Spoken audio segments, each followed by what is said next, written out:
स्वामींना प्रसन्न करणारी सेवा। जर तुम्ही नवीन सेवा सुरू केली असेल तर तुम्ही सेवेत या 3 गोष्टी दररोज करा। रोज सकाळी आणि संध्याकाळी कोणतीही एक वेळ ठरवून दररोज त्या वेळेला स्वामी चरित्र सारामृतातील 3 अध्याय क्रमशः दररोज वाचन करावे। तारक मंत्र म्हणावा। 1 माळ श्री स्वामी समर्थ मंत्राचा जप करावा। असे एका आठवड्यात तुमचे एक पारायण पूर्ण होईल।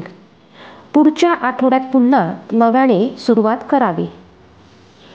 नंतर तुम्हाला शक्य झाल्यास स्वामी समर्थांच्या फोटोजवळ किंवा मूर्तीसमोर बसून दररोज 11 माळी श्री स्वामी समर्थ या मंत्राचा जप दररोज न चुकता करावा। आपण देवाजवळ बसतो तिथे दिवा लावावा। एक अगरबत्ती लावावी।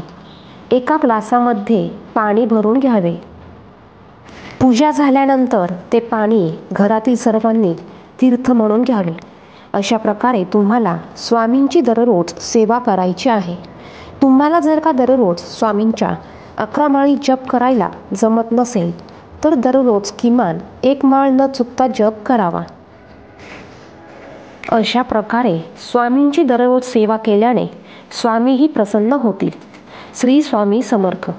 माहिती आवडली असेल तर व्हिडिओला लाईक करा आणि इतरांना देखील ही माहिती शेअर करा। त्याचप्रमाणे चॅनेलवर जर का नवीन असाल तर चॅनलला सबस्क्राईब करा। श्री स्वामी समर्थ। जय जय स्वामी समर्थ। धन्यवाद।